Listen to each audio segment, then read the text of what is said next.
മക്കളെ, വർണിത മിസ് ആണ്. സോ നമ്മുടെ ഇസാറ്റ് 3.0 കേരളത്തിലെ 14 ജില്ലകളിലും സെന്റേഴ്സ് ആയിട്ട് ജാനുവരി 4 നടത്തുകയാണല്ലോ. സോ നിങ്ങൾ ഇസാറ്റിന് രജിസ്റ്റർ ചെയ്തിട്ടുണ്ടെന്നാണെങ്കിൽ നിങ്ങളുടെ രജിസ്റ്റേർഡ് നമ്പറിലേക്ക് ഓൾറെഡി നമ്മുടെ ഹാൾ ടിക്കറ്റ് എത്തിയിട്ടുണ്ടാവും കേട്ടോ. അപ്പൊ എക്സാമിന് വരുന്ന സമയത്ത് കുറെ പേര് ചോദ്യങ്ങൾ ചോദിക്കാറുണ്ട്, ഡൗട്ട്സ് ചോദിക്കാറുണ്ട്. മിസ്സേ, ഹാൾ ടിക്കറ്റ് കൊണ്ടുവരണോ, അതിനകത്ത് ഏത് നമ്പറാണ് നമ്മൾ എഴുതേണ്ടത്? അതുപോലെ തന്നെ മേ ബി നിങ്ങളിൽ കുറെ പേര് എഴുതുന്ന ആദ്യത്തെ OMR എക്സാം ആയിരിക്കും ചിലപ്പോൾ ഇത്. സോ OMR എങ്ങനെയാണ് ഫില്ല് ചെയ്യേണ്ടത്, അതിനകത്ത് എന്തൊക്കെ ഡീറ്റെയിൽസ് ആണ് വേണ്ടത്, ഇങ്ങനെ ഒരുപാട് ഡൗട്ട്സ് ചോദിക്കാറുണ്ട്. ആൻഡ് എക്സാം ഹാളിന് കുറെ കുട്ടികൾ ഇത് തെറ്റിക്കുന്നത് നമ്മൾ കാണാറുണ്ട്. സോ അങ്ങനെ നിങ്ങൾക്ക് തെറ്റുകൾ വരാതെ നമ്മുടെ ഇസാറ്റ് 3.0 നല്ല സിമ്പിൾ ആയിട്ട് കൂൾ ആയിട്ട് നിങ്ങൾക്ക് എഴുതാൻ വേണ്ടിയിട്ടുള്ള കാര്യങ്ങളാണ് മിസ് ഈ ഒരു വീഡിയോയിൽ എക്സ്പ്ലെയിൻ ചെയ്തിരിക്കുന്നത് കേട്ടോ. അപ്പൊ നിങ്ങൾ ശ്രദ്ധിച്ച് കേട്ടിരിക്കുക. ആദ്യത്തെ കാര്യം, നിങ്ങൾ ഉറപ്പാക്കുക നിങ്ങളുടെ രജിസ്റ്റേർഡ് മൊബൈൽ നമ്പറിലേക്ക് നമ്മളുടെ ഹാൾ ടിക്കറ്റ് നിങ്ങൾക്ക് എത്തിയിട്ടുണ്ടെന്നുള്ള കാര്യം നിങ്ങൾ ആദ്യം എൻഷുർ ചെയ്യണം. ആൻഡ് നിങ്ങൾ എന്ത് ചെയ്യണം, ഇന്ന് തന്നെ അത് പ്രിന്റ് ചെയ്ത് വെക്കുക കേട്ടോ. നമ്മുടെ ഹാൾ ടിക്കറ്റ് നിങ്ങൾ പ്രിന്റ് ചെയ്ത് വെക്കുക. എക്സാം ഹാളിലേക്ക് വരുന്ന സമയത്ത് ആ ഒരു ഹാൾ ടിക്കറ്റും കൊണ്ടുവരാൻ വേണ്ടി നിങ്ങൾ ശ്രദ്ധിക്കേണ്ടതാണ്. സോ നിങ്ങൾക്ക് ഏറ്റവും ഇമ്പോർട്ടന്റ് ആയിട്ട് നിങ്ങൾക്ക് വേണ്ട നമ്പർ എന്ന് പറഞ്ഞാൽ റോൾ നമ്പർ ആണ് കേട്ടോ. ഇവിടെ കാണാം, നിങ്ങൾക്ക് നിങ്ങളുടെ ഹാൾ ടിക്കറ്റിന്റെ മേലെയായിട്ട് റോൾ നമ്പർ കാണാം. ഈ നമ്പർ അല്ല, നിങ്ങൾക്ക് എല്ലാവർക്കും ഡിഫറെന്റ് ആയിട്ടുള്ള റോൾ നമ്പേഴ്സ് ആണ് ഉണ്ടാവുക. സോ നമുക്ക് നമ്മുടെ OMR ആൻസർ ഷീറ്റിൽ നമ്മൾ ആ റോൾ നമ്പർ നമ്മൾ മാർക്ക് ചെയ്യും. ഓക്കെ, ആ റോൾ നമ്പർ ആണ് ആക്ച്വലി നിങ്ങൾ ഐഡന്റിഫൈ ചെയ്യുന്നത്, നിങ്ങൾ ആരാണ് എന്താണെന്നുള്ളത് കേട്ടോ. സോ അത് വളരെ നിർബന്ധമാണ്. ഓക്കെ, റോൾ നമ്പർ ആണ് നിങ്ങൾക്ക് ഏറ്റവും ഇമ്പോർട്ടന്റ് ആയിട്ട് വേണ്ടത്. പിന്നെ നിങ്ങളുടെ രജിസ്റ്റേർഡ് ഫോൺ നമ്പർ, അതുപോലെ നിങ്ങളുടെ പേരും നിങ്ങളുടെ ഡിസ്ട്രിക്റ്റും നിങ്ങളുടെ സെന്ററും ഒക്കെ നിങ്ങൾക്ക് അവിടെ കൊടുത്തിട്ടുണ്ടാവും. നിങ്ങൾക്ക് എന്തൊക്കെ കാര്യങ്ങളാണോ നിങ്ങൾക്ക് നിങ്ങളുടെ എക്സാമിന് നമ്മുടെ ഇതിൽ നോക്കിക്കഴിഞ്ഞാൽ ഹാൾ ടിക്കറ്റിൽ നോക്കിക്കഴിഞ്ഞാൽ നമുക്ക് കാണാൻ വേണ്ടി കഴിയും എവിടെയാണ് നമ്മുടെ എക്സാം നടക്കുന്നത്. ആൻഡ് തൊട്ട താഴെയായിട്ട് അതിന്റെ ലൊക്കേഷൻ വരെ നമ്മൾ കൊടുത്തിട്ടുണ്ട് കേട്ടോ. പിന്നെ ഏത് ഷിഫ്റ്റിലാണ് എക്സാം, അതായത് ചില സെന്റേഴ്സിൽ ഷിഫ്റ്റ് 1, 2, 3, 4 എന്ന് പറഞ്ഞാൽ അങ്ങനെ ഒരുപാട് ഷിഫ്റ്റുകളായിട്ട് എക്സാം ഉണ്ടാവാറുണ്ട്. സോ നിങ്ങൾ നോക്കുക, നിങ്ങൾ എക്സാം ഹാൾ ടിക്കറ്റ് കിട്ടിയതിന് ശേഷം നോക്കുക നിങ്ങൾക്ക് ഏത് ഷിഫ്റ്റിലാണ് എക്സാം കിട്ടിയിട്ടുള്ളത് എന്നുള്ളത് നോക്കുക. ആൻഡ് ആ ഷിഫ്റ്റിന്റെ സമയവും ഇവിടെ കൊടുത്തിട്ടുണ്ടാവും കേട്ടോ. നിങ്ങൾ അവിടെ സ്കൂളിൽ എപ്പോഴാണ് എത്തേണ്ടത് കണ്ടോ, ക്ലാസ് എൻട്രി എന്ന് പറയുന്ന ആ ഒരു സമയത്ത് നിങ്ങൾ അവിടെ ക്ലാസ്സിലേക്ക് എൻ്റർ ചെയ്ത് ഇരിക്കണം. ആൻഡ് എക്സാം തുടങ്ങുന്ന സമയമായിരിക്കും, ഇതിപ്പോ ഫസ്റ്റ് ഷിഫ്റ്റ് ആണ്, അപ്പൊ 10 മണിക്കാണ് എക്സാം തുടങ്ങുന്നത്. സോ 1 hour ആണ് നമ്മുടെ എക്സാമിന്റെ ഡ്യൂറേഷൻ ഉണ്ടാവുക കേട്ടോ. അപ്പൊ ഈ കാര്യങ്ങളൊക്കെയാണ് നിങ്ങൾ ആ ഒരു ഹാൾ ടിക്കറ്റിൽ ഏറ്റവും ഇമ്പോർട്ടന്റ് ആയിട്ട് നോക്കേണ്ടത്. ഒന്നാമത്തെ കാര്യം എന്താണ്, നമ്മുടെ റോൾ നമ്പർ നിങ്ങൾ നോക്കി വെക്കണം. നെക്സ്റ്റ് ഇതാ എവിടെയാണ് അല്ലെ, ഏത് ഷിഫ്റ്റിലാണ് നമുക്ക് എക്സാം വരുന്നത്. കാരണം കുറെ കുട്ടികൾ കാണാറുണ്ട്, ചിലപ്പോൾ ചോദിക്കാറുണ്ട് മിസ്സേ, അതായത് ഷിഫ്റ്റ് എല്ലാം കഴിഞ്ഞിട്ട് അപ്പൊ നിങ്ങൾക്ക് ഏറ്റവും അടുത്തുള്ള സെന്റർ ഏതാണോ, നിങ്ങൾക്ക് അല്ലെങ്കിൽ നിങ്ങൾക്ക് കിട്ടിയിട്ടുള്ള സെന്റർ ഏതാണോ ആ സെന്ററിൽ നിങ്ങൾ പോയിട്ട് നോക്കുമ്പം may be first shift exam already കഴിഞ്ഞിട്ടുണ്ടാവും, കുഴപ്പമില്ല, നിങ്ങൾക്ക് സെക്കൻഡ് ഷിഫ്റ്റിൽ എഴുതാം. പക്ഷെ ചിലപ്പോൾ ആ ഒരു സ്കൂളിൽ 3 ഷിഫ്റ്റ് വരെ മാത്രമേ എക്സാം ഉണ്ടാവാൻ ചാൻസ് ഉള്ളൂ. അപ്പൊ അത് കഴിഞ്ഞിട്ടും ചില ആൾക്കാർ വന്നിട്ട് 4ാമതൊരു ഷിഫ്റ്റ് നടത്താമോ എന്ന് ചോദിക്കാറുണ്ട്. അങ്ങനെയാണെങ്കിൽ നിങ്ങൾക്ക് എഴുതാൻ വേണ്ടി കഴിയില്ല. സോ അങ്ങനത്തെ കൺഫ്യൂഷൻസ് ഒഴിവാക്കാൻ വേണ്ടിയാണ് നമ്മൾ ഓൾറെഡി പറയുന്നത് എന്ത്, ഈ ഷിഫ്റ്റ് നിങ്ങളൊന്ന് നോക്കിയിട്ട് വരിക കേട്ടോ. പിന്നെ നമ്മുടെ സ്കൂളിന്റെ ലൊക്കേഷൻ നോക്കാം. അതുപോലെ തന്നെ നിങ്ങൾക്ക് ഇതാ നമ്മുടെ അഡ്മിഷൻ ടിക്കറ്റ്, ഈ പറഞ്ഞ ഹാൾ ടിക്കറ്റ് നിങ്ങൾ നിർബന്ധമായിട്ട് കൊണ്ടുവരേണ്ടതാണ്. പിന്നെ വേറെ എക്സ്ട്രാ എന്താണ്, യെസ്, നമുക്ക് ആ ഒരു ക്വസ്റ്റ്യൻ പേപ്പറിന്റെ മേലെ മാർക്ക് ചെയ്യാൻ വളരെയൊന്നും കുഴപ്പമില്ല കേട്ടോ. നിങ്ങൾ മെയിൻ ആയിട്ടും ശ്രദ്ധിക്കേണ്ട കാര്യം അതാണ് കേട്ടോ.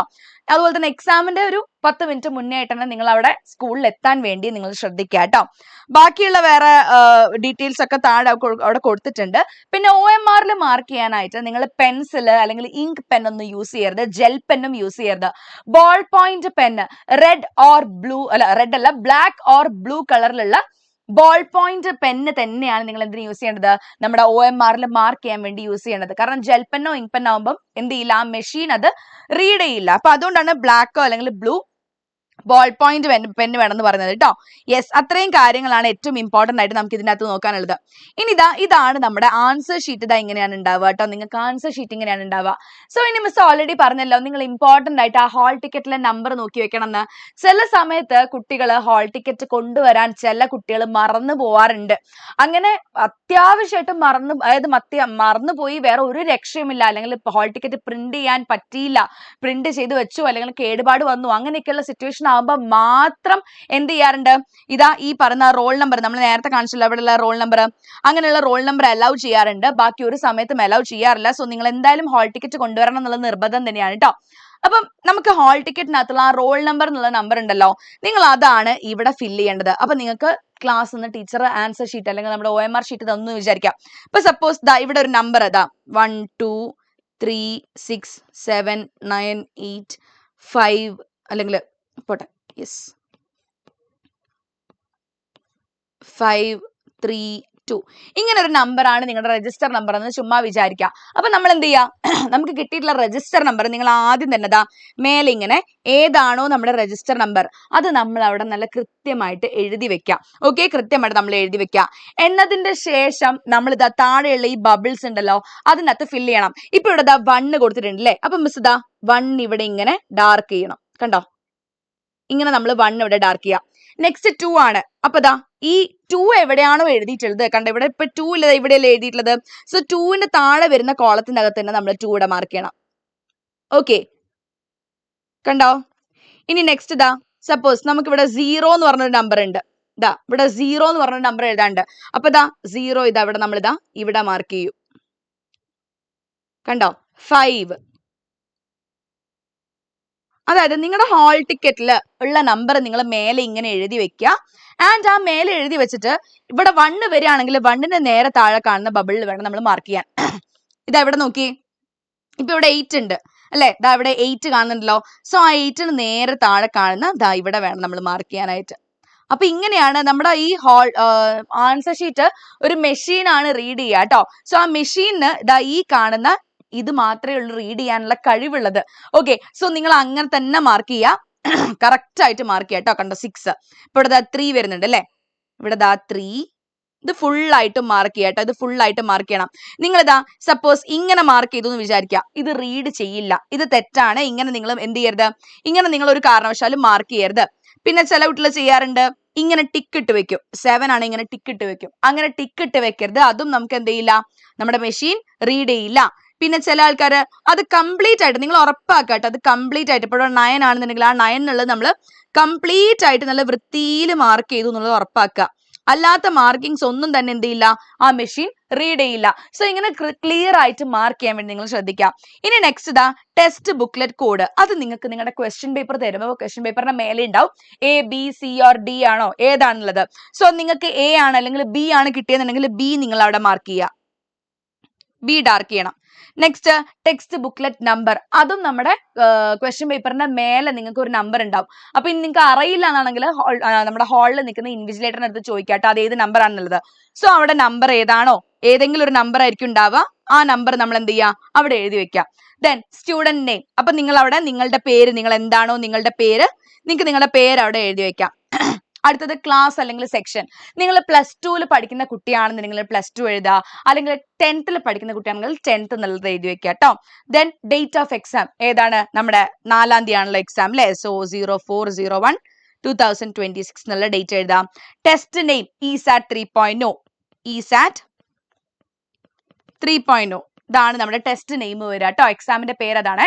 ഇൻവിജിലേറ്ററിന്റെ സിഗ്നേച്ചർ എന്നുള്ളടത്ത് നിങ്ങൾ ഒന്നും ചെയ്യേണ്ട ആവശ്യമില്ല. നമ്മുടെ എക്സാം ഹാളിൽ നിൽക്കുന്ന ഇൻവിജിലേറ്റർ ഉണ്ടല്ലോ, അവർ വന്നിട്ട് എന്ത് ചെയ്യും, നിങ്ങൾക്ക് സൈൻ ചെയ്ത് തരണം കേട്ടോ. ഇത്രയും കാര്യങ്ങളാണ് നിങ്ങൾ ശ്രദ്ധിക്കേണ്ടത്. പിന്നെ ബാക്കി ഇതാ നമ്മുടെ എക്സാമിന്റെ ഇങ്ങനെ നമുക്ക് കാണാം, നമ്മുടെ ആൻസർ ഷീറ്റിൽ ഇങ്ങനെ ഒരുപാട് ബബിൾസ് ഉണ്ടാവുക. സോ നിങ്ങൾ കറക്റ്റ് ആയിട്ട് വരുന്ന ആൻസർ ഏതാണോ ആ കറക്റ്റ് ആയിട്ടുള്ള ആൻസർ നിങ്ങൾ എന്താ ചെയ്യേണ്ടത്, മിസ് നേരത്തെ പറഞ്ഞ പോലെ തന്നെ ബബിൾ ചെയ്യാണ് ചെയ്യേണ്ടത് കേട്ടോ. അത് നിങ്ങൾ ഇങ്ങനെ മാർക്ക് ചെയ്യുക അല്ലെങ്കിൽ ഇത്രയും വരെ മാർക്ക് ചെയ്തിടുക, ഇങ്ങനെ ഒന്നും ചെയ്യരുത്. കറക്റ്റ് ആയിട്ട് എന്ത് ചെയ്യണം, കറക്റ്റ് ആൻസർ ഏതാണെന്നോ നിങ്ങൾ മാർക്ക് ചെയ്യുന്നത്, നിങ്ങളുടെ ഉത്തരം ഏതാണോ അത് നിങ്ങൾ കംപ്ലീറ്റ് ആയിട്ട് ആ റൗണ്ട് ഫുള്ള് ഫില്ല് ചെയ്യുന്ന പോലെ തന്നെ മാർക്ക് ചെയ്ത് വെക്കുക. അതേ ഉള്ളൂ മെഷീൻ റീഡ് ചെയ്യുക. സോ അത്യാവശ്യം ഈ ഒരു എക്സാമിന് കുട്ടികൾ ചോദിക്കാൻ ചാൻസ് ഉള്ള എല്ലാ ഡൗട്ട്സും മിസ് പറഞ്ഞു തന്നു. ഇതൊക്കെയാണ് മെയിൻ ആയിട്ട് നിങ്ങൾ ശ്രദ്ധിക്കേണ്ടത്. ആ എക്സാമിന്റെ ഹാൾ ടിക്കറ്റ് നമ്പർ ഇത് എഴുതുന്നത് നിങ്ങൾ തെറ്റിപ്പോയി കഴിഞ്ഞാൽ നിങ്ങളുടെ ഈ കംപ്ലീറ്റ് സാധനം തെറ്റും. പിന്നെ നിങ്ങൾ ഇതിൻ്റെ അകത്ത് എല്ലാ ക്വസ്റ്റ്യൻസും നിങ്ങൾ ശരിയാക്കി എഴുതി കഴിഞ്ഞാൽ പോലും നിങ്ങൾക്ക് ഒറ്റ മാർക്കും കിട്ടാൻ വേണ്ടി പോകുന്നില്ല. കാരണം നിങ്ങളുടെ ഈ രജിസ്റ്റർ നമ്പർ വെച്ചിട്ടാണ് നിങ്ങൾ ഐഡന്റിഫൈ ചെയ്യുന്നത് കേട്ടോ. സോ ഇത് മേലെ കൃത്യമായിട്ട് തെറ്റാതെ ഹാൾ ടിക്കറ്റ് നോക്കി താഴേക്ക് എഴുതുക. എന്നിട്ട് മേലെ കൊടുത്ത നമ്പർ ഏതാണോ അത് തന്നെ ഇങ്ങനെ കറക്റ്റ് ആയിട്ട് കളർ ചെയ്ത് പോവുക, അല്ലെങ്കിൽ അവിടെ ഡാർക്ക് ചെയ്ത് പോവുക. അത്രയും കാര്യങ്ങളേ ഉള്ളൂ. ബാക്കിയുള്ളതൊക്കെ മിസ് പറഞ്ഞു തന്നിട്ടുണ്ട്. സോ എല്ലാവർക്കും ഈ പ്രാവശ്യത്തെ ESAT 3.0 വളരെ ഈസി ആയിട്ടുള്ള ഒരു എക്സാം ആവട്ടെ.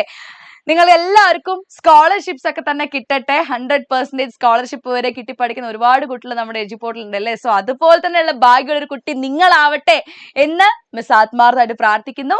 ഓക്കെ, അപ്പൊ നമുക്ക് എല്ലാവർക്കും നാളെ ESAT എക്സാമിന് കാണാം. Okay, by.